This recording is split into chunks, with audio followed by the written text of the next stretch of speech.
Hello students, welcome to the CUET mentor. तो आज के इस वीडियो में हम लोग डिस्कस करेंगे एक ऐसे टॉपिक को जिसको लेकर बच्चों की डिमांड काफी ज्यादा रहती है। और वो है कि बीएचयू को लेकर, BHU that is Banaras Hindu university को लेकर हमारा सब्जेक्ट कॉम्बिनेशन सीयूईटी के अंदर क्या होना चाहिए जिससे कि हम बीएचयू में एडमिशन ले पाए। तो इस पे हम लोग बात करेंगे। और आप लोग अपने अपने स्क्रीन पे देख रहे होंगे जो सीवीटी का ऑफिशियल वेबसाइट हमने वो उसको ओपन करके रखा है। तो हम लोग ऑफिशियल वेबसाइट पे ही जो हमारा डेटा दिया हुआ है उसके अकॉर्डिंग हम लोग देखेंगे कि क्या क्या सब्जेक्ट कॉम्बिनेशन होने चाहिए और क्या आप उसके लिए एलिजिबल हो भी कि नहीं, क्योंकि एलिजिबिलिटी भी काफी डिफरेंसेस हैं। तो एलिजिबल अगर आप नहीं हो तो फिर रखने का कोई फायदा नहीं, आप दूसरे प्रोग्राम को टारगेट करो। और बीएचयू की डिमांड हाल के दिनों में काफ़ी ज़्यादा हो गई है, क्योंकि बनारस जो है एक टूरिज़्म हब के रूप में डेवलप हुआ है। तो बनारस काफ़ी लोग जाना चाहते हैं, जो रिलीजियस लोग हैं, जो धर्म में बहुत ज़्यादा मानते हैं। और काफ़ी खूबसूरत शहर है वैसे। तो बनारस काफ़ी लोग जाना चाहते हैं, इसको लेके भी बीएचयू की डिमांड काफ़ी बढ़ गई है। और बीएचयू जाने के बाद जो मैंने पर्सनली देखा है, क्योंकि मैंने बीएचयू को विज़िट किया है, तो मुझे लगता है कि जो वहाँ पे सरकारी नौकरी की तैयारी का जो माहौल है, खास करके एसएससी को लेकर, एसएससी जीडी, एसएससी सीजीएल या फिर एसएससी की अन्य नौकरियाँ जो है, उसको लेके बहुत अच्छा माहौल है। अगर इसको आप कंपेयर करें डीयू से, तो डीयू में माहौल है जो सिविल सर्विसेज होती है उसको लेके, या फिर जो ऑनर्स के बच्चे होते हैं, बीकॉम ऑनर्स के बच्चे होते हैं, वो काउंटिंग, फाइनेंस या फिर सीए वगैरह के लिए या फिर एमबीए वगैरह के लिए जाते हैं। तो अगर आपको कॉर्पोरेट में जाना है या फिर सिविल सर्विसेज की तैयारी करनी है, देन डीयू आपके लिए बेस्ट है। आप सोशल मीडिया के हाइप पे मत जाइए। बनारस ओवर हाइप्ड है, क्योंकि आप अगर आप हाइप के हिसाब से जा रहे हो, 1 साल में आपका पूरा मोह भंग हो जाएगा। तो हाइप देख के मत जाओ, आपका टारगेट क्या है वो देख के आप जाओ, ठीक है? तो यहाँ पे आप देख रहे होंगे आपके सीयूईटी का ऑफिशियल वेबसाइट है, यहाँ पे एक कॉलम है यूनिवर्सिटीज़ का, करेक्ट? यहाँ पे यूनिवर्सिटीज़ का कॉलम है, इसको हम लोग ओपन करेंगे। तो यहाँ पे लिस्ट दी हुई है, central university, state university, deemed university, private university and other government institutions. Central university का अंदर अगर हम जाएँ, तो पहला Aligarh Muslim University, Assam University, Baba Saheb Bhimrao Ambedkar University and 4th number पे हमारा आता है बनारस यूनिवर्सिटी। इसको खोलेंगे, इसको इधर साइड में कर देते हैं। अब देखते हैं। यहाँ पे लिखा गया है कि name of university institute, Banaras Hindu institute, type of university central university, यानी कि बीएचयू हमारा सेंट्रल यूनिवर्सिटी है। और क्या-क्या अंडर ग्रेजुएट प्रोग्राम्स है, यानी कि हमारा यूजी को लेकर सिर्फ फोकस है। इसमें हमने पीजी को इंक्लूड नहीं किया, क्योंकि हमारा चैनल जो है यूजी को डेडिकेटेड है। यूजी को लेके हमने इसको ये लिस्ट निकाली है, ठीक है? चलिए इसको पेन यहाँ से एक्टिव कर लेते हैं और इसको जूम करते हैं। तो सब्जेक्ट कॉम्बिनेशन क्या रखने चाहिए आपको? सब्जेक्ट कॉम्बिनेशन की अगर हम बात करें, तो पहला आपका टारगेट अगर बीए ऑनर्स है, बीए ऑनर्स किन-किन सब्जेक्ट्स में? इन सारे सब्जेक्ट्स में। In economics, history, political science, sociology, psychology, geography, Arabic, Bengali, Hindi, Persian, Pali, Sanskrit, Urdu, English, Japanese, Chinese और जितने आपको दिख रहे हैं, इन सारे सब्जेक्ट्स में, इन सारे सब्जेक्ट में अगर आपका टारगेट है, तो आपको रखना पड़ेगा एक लैंग्वेज इंग्लिश या हिंदी में से कोई, साथ ही साथ जीएटी जनरल एप्टीट्यूड टेस्ट, एक लैंग्वेज और जीटी जनरल एप्टीट्यूड टेस्ट का काम हो जाएगा। साथ ही साथ अगर इसकी एलिजिबिलिटी की बात करें, आपने तो तय कर लिया कि भैया मेरा टारगेट ये है कि मुझे बीए ऑनर्स करना बीएचयू से, लेकिन एलिजिबल होने के लिए आपको 12th में 50% एग्रीगेट मार्क्स चाहिए। देखिए यहाँ पे लिखा हुआ है 50% एग्रीगेट मार्क्स। अब बीए ऑनर्स अगर आप इकोनॉमिक्स में करना चाहते हो या फिर मेजर या माइनर के तौर पे इकोनॉमिक्स पढ़ना चाहते हो, देन आपको 12th में मैथमेटिक्स होना चाहिए। क्योंकि अगर आप 12th में मैथमेटिक्स नहीं पढ़े हो, देन आप बीए इकोनॉमिक्स के लिए एलिजिबल नहीं हो। साथ ही साथ आपकी 1 जुलाई 2026 को उम्र जो है 22 साल से ज़्यादा नहीं होनी चाहिए। अगर आपकी एज 22 साल से ज़्यादा है, आप इसके लिए एलिजिबल नहीं हो। तो आप इसके अकॉर्डिंग आप अपना टारगेट रख सकते हो। और अगर आप इस एलिजिबिलिटी को फुलफिल करते हो, देन एक लैंग्वेज इंग्लिश या हिंदी में से कोई हो एक, और जीएटी जनरल एप्टीट्यूड टेस्ट, दोनों में से 2 रखिए, काम हो जाएगा आपका। आगे चलते हैं। आगे चलते हैं, जो बीए एलएलबी है, जो वकील बनना चाहते हैं, तो जो बीए एलएलबी करना चाहते हैं, BA honours and LLB integrated, उसके लिए आपको सेम जो है आपको पेपर रखने पड़ेंगे। लैंग्वेज इंग्लिश या हिंदी में से कोई और जनरल एप्टीट्यूड टेस्ट। देखिए यहाँ पे सेम है, लेकिन एलिजिबिलिटी में क्या है, ये चेंज है। काफ़ी लंबा-चौड़ा है, तो आप इसको पॉज़ करके पढ़ सकते हैं। मैं पढ़ूँगा तो वीडियो काफ़ी लंबी हो जाएगी। Applicant who has successfully completed his appearing or senior secondary or equivalent such as 11+1 A level in senior secondary leaving certificate examination from recognised university of India or outside from senior secondary board. काफ़ी लंबा है, इसको आप pause करके पढ़ सकते हो, correct? तो इसका सिंपल मतलब ये है कि जो अपीयरिंग में है और जो 12th पास कर चुके हैं वो भी दे सकते हैं, ठीक है? और इसमें क्या होगा 5 ईयर बीए एलएलबी कोर्स में एडमिशन होगा, ठीक है? और आपको 50% टोटल मार्क्स चाहिए, आप जनरल कैटेगरी के हो तो 45% in case of OBC and 40% in case of SC ST. Last line आप देख सकते हो, ठीक है? तो काफ़ी लंबा है, इसको पढ़ेंगे तो काफ़ी लंबा टाइम लग जाएगा क्योंकि वीडियो हम लोग छोटी रखने की कोशिश करते हैं। आगे चलते हैं BCom honours. BCom honours and BCom honours in financial market and management. इसके लिए आपको क्या रखना पड़ेगा? अकाउंटेंसी या बुक कीपिंग, साथ ही बिजनेस स्टडीज और जनरल एप्टीट्यूड टेस्ट। तो 2 सब्जेक्ट आपके डोमेन के हैं, 1 सब्जेक्ट आपका जीटी है। 2 सब्जेक्ट डोमेन के दैट इज़ अकाउंट, जो लिखा है वही रखना है। क्योंकि अगर डोमेन से कोई भी सब्जेक्ट रखने को बोलता, तो यहाँ पे लिखा रहता है एनी 3 फ्रॉम डोमेन या एनी 3 फ्रॉम कैटेगरी 2, तो ये लिखा रहता है। लेकिन यहाँ पे सब्जेक्ट के नाम लिखे हुए हैं, तो यही आपको रखना है। एलिजिबिलिटी क्या है कि 10+2 पास होना चाहिए, कॉमर्स से, इकोनॉमिक्स से, मैथ्स से, कंप्यूटर साइंस से या फिर फाइनेंशियल मार्केट मैनेजमेंट से। साथ ही साथ 50% मार्क्स एग्रीगेट होने चाहिए, 12th में 50% होने चाहिए। अगर 12th में 50% नहीं है, आप एलिजिबल नहीं हो। एज आपकी 22 साल नहीं होनी चाहिए, जो पहले भी था एलिजिबिलिटी, सेम वही एलिजिबिलिटी है। आगे चलते हैं। बीएससी ऑनर्स करना चाहते हैं आप एग्रीकल्चर में, जैसे बीएससी एग्रीकल्चर जो लोग करते हैं, उसके लिए आपको सब्जेक्ट कॉम्बिनेशन 3 दिया हुआ है। या तो ये रख लो, या तो ये रख लो, या तो ये रख लो, तीनों में से कोई। पहला क्या है? फिजिक्स, केमिस्ट्री, मैथ्स एलिजिबल हो।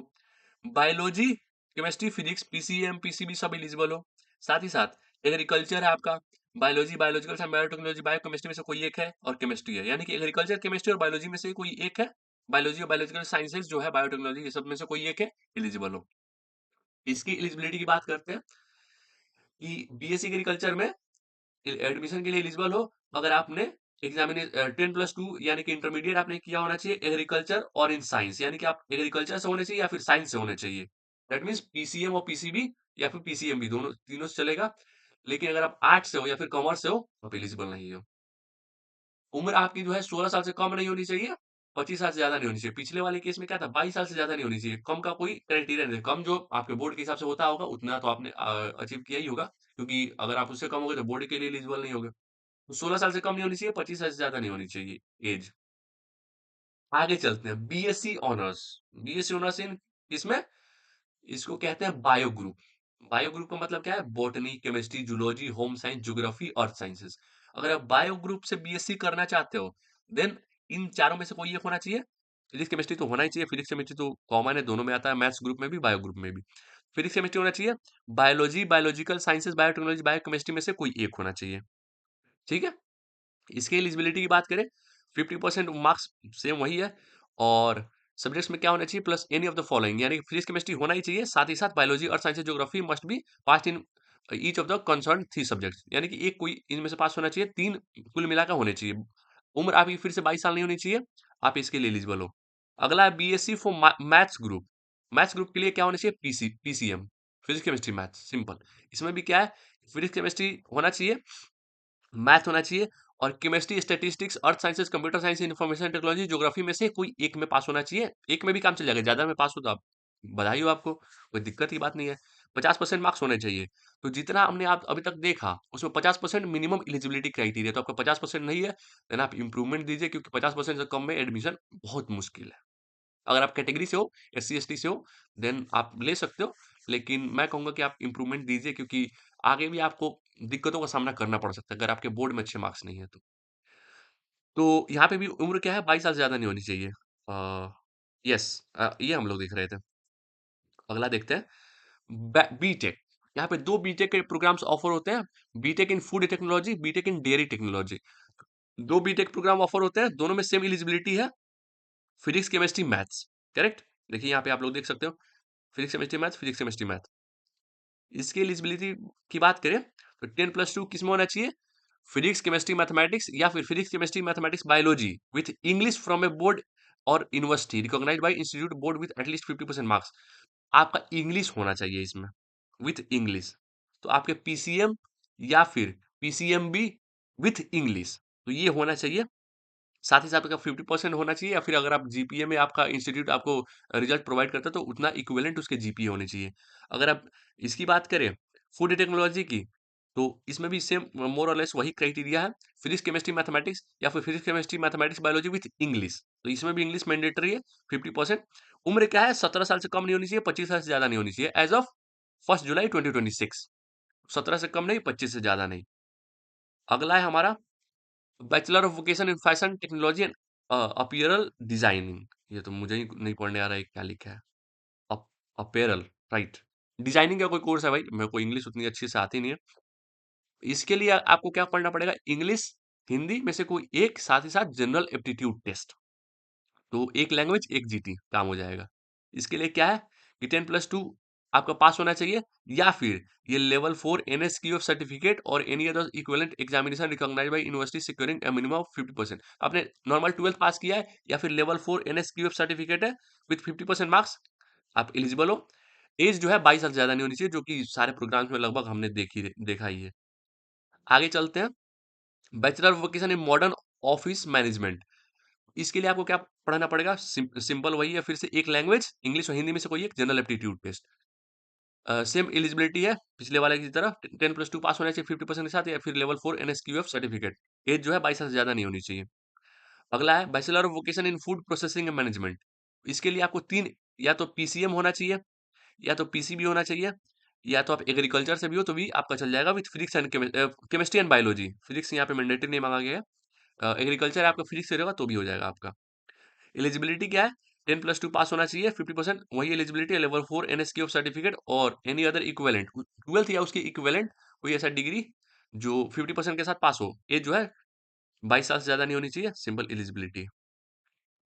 आगे चलते हैं। Bachelor of vocation in hospital and tourism management. ये ऐसा कोर्स है जो आगे चल के काफी, मुझे लगता है कि डिमांड में रहने वाला है, क्योंकि टूरिज्म का आजकल काफी ट्रेंड बढ़ गया है। आप लोग देखते होंगे अपने आसपास भी लोग अब काफी टूर कर रहे हैं। पहले लोग जो रिलीजियस प्लेसेस होते थे उसी पे जाते थे, जैसे वैष्णो देवी चले गए, या फिर आपका बनारस में ही है, आपका काशी विश्वनाथ मंदिर चले गए, या फिर घाट पे चले गए, जो रिलीजियस प्लेसेस है, जो जो कि अंतिम संस्कार के लिए जाते हैं हम लोग, या फिर कहीं साउथ में चले गए, जो आपके हमारे अब्दुल कलाम जी की जन्म स्थान है, रामेश्वरम में कोई मंदिर है वहाँ चले गए, या फिर उत्तराखंड चले गए।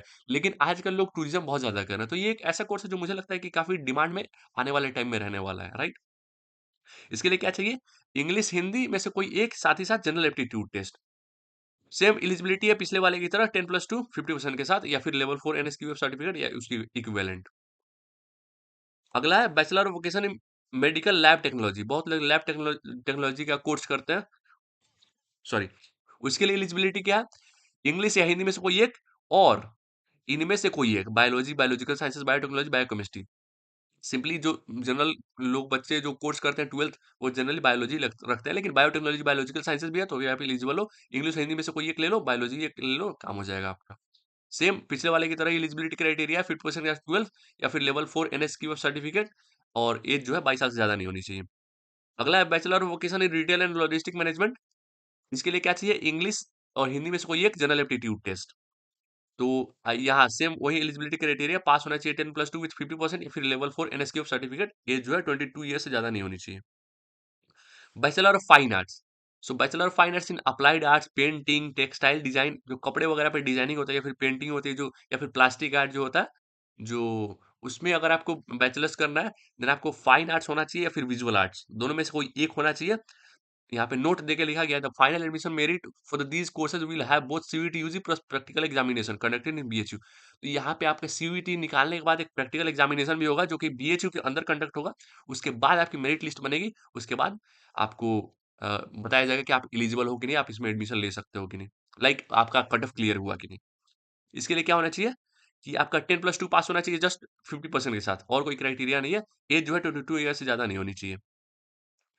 अगला है bachelor of performing arts. Bachelor of performing arts in vocal, that is north Indian classic instrumental, like जो इंस्ट्रूमेंट जो बजाते हैं लोग, उनको लेके, और instrument like tabla, dance like Bharatanatyam और कथक। तो इसके लिए क्या होना चाहिए? सब्जेक्ट आपका एक ही होगा, परफॉर्मिंग आर्ट्स। तो आपको सीयूईटी में एक ही सब्जेक्ट रखना है, performing art, that is 320 subject code. इसमें भी वही है कि प्रैक्टिकल एग्जामिनेशन होगा सीयूईटी यूजी के बाद, तब उसके बाद आपको बताया जाएगा कि आप एलिजिबल हो कि नहीं। इसका लंबा चौड़ा इसका एलिजिबिलिटी क्राइटेरिया है। पहला है कि 10+2 पास होना चाहिए 50% के साथ, एंड मिनिमम 55 एग्रीगेट। हाँ, आपका 55% एग्रीगेट होना चाहिए प्रैक्टिकल एग्जामिनेशन में, जिसमें आपको म्यूजिक या डांस आपसे एग्जामिन किया जाएगा, जो कि बीएचयू के अंदर कंडक्ट होगा। और बाकी जो है आप पढ़ सकते हो। मुझे इसके बारे में ज़्यादा नॉलेज भी नहीं है, क्योंकि जिस फील्ड में मुझे नॉलेज नहीं है मैं उसमें एक्सपर्ट बनने की कोशिश नहीं करता हूँ। ये परफॉर्मिंग आर्ट्स वगैरह जो कि काफ़ी रेयर है, जो मेरे हिसाब से काफ़ी अच्छा है क्योंकि बहुत कम लोग ये करते हैं और काफ़ी क्या उसको डाइवर्स फ़ील्ड है। तो मुझे जिस फ़ील्ड में नॉलेज नहीं है मैं उसको ज़्यादा उसमें एक्सपर्ट बनने की कोशिश नहीं करता हूँ, करेक्ट? तो ये आप पढ़ सकते हो क्योंकि आपके फ़ील्ड की बात है, आप समझ पाओगे, ठीक है? आगे चलते हैं। शास्त्री जो पुराने इंस्ट्रूमेंट्स को बजाते हैं जो लोग, उनको शास्त्री कहा जाता है मेरे हिसाब से। जो इसमें आपको इन वेद अच्छा सॉरी वेद इन कृष्णा यजुर्वेद, शुक्ला यजुर्वेद उसके बाद है व्याकरण, साहित्य, ज्योतिष आप पढ़ सकते हो उसको एज़ ए बैचलर्स आप पढ़ सकते हो, शास्त्रीय ऑनर्स कर सकते हो। इसके लिए एक ही सब्जेक्ट होगा संस्कृत, ठीक है? संस्कृत आप पास कर लोगे, कोई जनरल टेस्ट नहीं, कोई अदर टेस्ट नहीं, सिर्फ संस्कृत। इसके लिए क्या होना चाहिए? पास्ट माध्यमा एग्जामिनेशन ऑफ बीएचयू माध्यमा उत्तर माध्यमा उपाशास्त्री तो इसमें 50% के साथ आपका पास होना चाहिए और एज 22 ईयर से ज़्यादा नहीं होनी चाहिए। मोर और लेस वही एलिजिबिलिटी क्राइटेरिया है और आप अपने हिसाब से पढ़ सकते हो। मुझे ज़्यादा जानकारी नहीं है इस फील्ड के बारे में। ठीक है? इसकी बात करते हैं रेडियोथेरेपी अगर आप बीएससी करना चाहते हो मेडिकल टेक्नोलॉजी और इन रेडियोथेरेपी तो इसके लिए क्या होना चाहिए? आपके लिए 2 कॉम्बिनेशन है पीसीएम हो सकता है या फिर फिजिक्स, केमिस्ट्री के साथ इन सब में से कोई एक biology, biological sciences, biotechnology, biochemistry में से कोई एक भी होगा, वह काम हो जाएगा। इसके लिए एलिजिबिलिटी क्राइटेरिया क्या है? 10+2 होना चाहिए विथ 50% एग्रीगेट और अ, मार्क्स इन एग्री सब्जेक्ट आपका अच्छा 10+2 आपका पास होना चाहिए और 50% होना चाहिए फिजिक्स, केमिस्ट्री, मैथमेटिक्स या बायोलॉजी में से मतलब लाइक इन तीनों का एग्रीगेट 50% होना चाहिए और एज यहाँ पे 23 साल से ज़्यादा नहीं होनी चाहिए। अदर कोर्सेज में 22 साल से ज़्यादा नहीं होनी चाहिए थी, या 23 साल से ज़्यादा नहीं होनी चाहिए, करेक्ट? लास्ट हमारा है bachelor of science, BSc honours in medical radiology and imaging technology. तो इसके लिए आपको क्या पढ़ना पड़ेगा? Biology, biological sciences, biotechnology, biochemistry में से कोई एक और साथ ही साथ फिजिक्स, केमिस्ट्री। तो यहाँ पे मैथ वाले एलिजिबल नहीं है। मैथ वाले तब एलिजिबल है जब उन्होंने एक्स्ट्रा में बायोलॉजी ले रखी हो, राइट? क्या है यहाँ पे eligibility criteria? Pass 10+2 equivalent examination securing 50% marks in aggregate subjects like physics, chemistry and biology. Age जो है 23 साल से ज़्यादा नहीं होनी चाहिए, करेक्ट? 23 साल से कम होनी चाहिए। तो आप एज़ ऑफ 1 जुलाई 2026 और ये जो फ़ील्ड है, मुझे जहाँ तक लगता है ये फ़ील्ड आगे चल के अगर इसमें एआई को इंट्रोड्यूस किया जाता है जो मैं तो ख़ैर कोई होता नहीं हूँ कि ये सजेशन देने वाला कि इसमें आप एआई इंट्रोड्यूस करो, लेकिन जो इमेजिंग टेक्नोलॉजी है इमेजिंग। तो इमेज को हम लोग क्लासिफ़ाई करते हैं कि ये इमेज को देख के एआई जो प्रिडिक्ट करता है मशीन लर्निंग मॉडल से एआई हालाँकि बीएससी है तो मेडिकल रेडियोलॉजी और इमेजिंग में एआई काफ़ी इस्तेमाल हो सकता है, जो मेरा सजेशन है हालाँकि जिन्होंने कोर्स बनाया वो मेरे से ज़्यादा विद्वान रहे होंगे। तो मुझे उससे कोई टिप्पणी नहीं करनी है लेकिन जो मेरा सजेशन है मैं अपने हिसाब से बता रहा हूँ कि एआई और मशीन लर्निंग अगर इसमें थोड़ा-सा बेसिक लेवल पे भी अगर पढ़ा दिया जाए, तो काफ़ी अच्छा हो सकता है। तो ये मुझे अच्छा कोर्स लग रहा है 19th नंबर राइट? तो ये था हमारा बीएचयू का सब्जेक्ट कॉम्बिनेशन कि आपको अकॉर्डिंग टू योर टारगेट कि आप क्या-क्या सब्जेक्ट कॉम्बिनेशन रख सकते हो। तो मैक्सिमम जो हमने देखा, एक लैंग्वेज और एक जनरल टेस्ट के बदौलत आप अच्छे कोर्सेज़ में एडमिशन ले सकते हो अगर आपका टारगेट वो है तो। अगर आपका टारगेट बीएससी है फॉर मैथ्स ग्रुप और फॉर बायो ग्रुप तो आपको उसके लिए डोमेन सब्जेक्ट रखने पड़ेंगे। तो मेरे केस में ये था कि मैं जो जिस कोर्स को टारगेट कर रहा था वो बीएससी मैथमेटिक्स ऑनर्स था, ओनली वन कोर्स। तो मुझे तो डोमेन रखने ही थे। लेकिन ऐसे बच्चे होते हैं जो साइंस से जो आर्ट्स में कन्वर्ट करते हैं, तो उनके लिए क्या है कि एक जनरल टेस्ट और एक लैंग्वेज कोई भी इंग्लिश और हिंदी में से। तो मैं तो हिंदी मीडियम का हूँ, तो मैंने तो हिंदी ही रखा था। तो इस तरह से आप रख सकते हो और इसमें हमने डिस्कस किया सारे टॉपिक्स को कि किस-किस को आप सब्जेक्ट कॉम्बिनेशन रख सकते हो, एलिजिबिलिटी क्या है, आपकी एज कितनी होनी चाहिए, आपका मार्क्स कितना होना चाहिए 12th में और जिन कोर्सेज़ को मैंने डिटेल में नहीं बताया, जो मुझे नॉलेज नहीं थी कि आप वो जो उसमें ऐसे-ऐसे वर्ड्स लिखे थे जो मुझे खुद नहीं पता थे। मैं उसमें एक्सपर्ट नहीं बनता हूँ कि मुझे नहीं पता है तो भाई मैं नहीं बता सकता। आप उस फ़ील्ड के हो, आप उसको पॉज़ करके पढ़ सकते हो और उसमें समझ सकते हो कि आप क्या कह रहा है। अदरवाइज़ आप अदर हेल्प ले सकते हो। तो जो मुझे पता था वो मैंने बताया जो जनरल कोर्सेज़ के रिगार्डिंग थे जो शास्त्री वगैरह या फिर फाइन आर्ट्स या परफॉर्मिंग आर्ट्स जो कि थोड़े डाइवर्स फ़ील्ड है, उनको लेके मैंने नहीं बताया। तो जितना डिस्कशन रहा मेरे हिसाब से इम्पैक्टफुल रहा, हेल्पफुल रहा। तो चलिए मिलते हैं अब लेक्चर क्लास में। तब तक के लिए thank you so much. Keep learning and keep studying.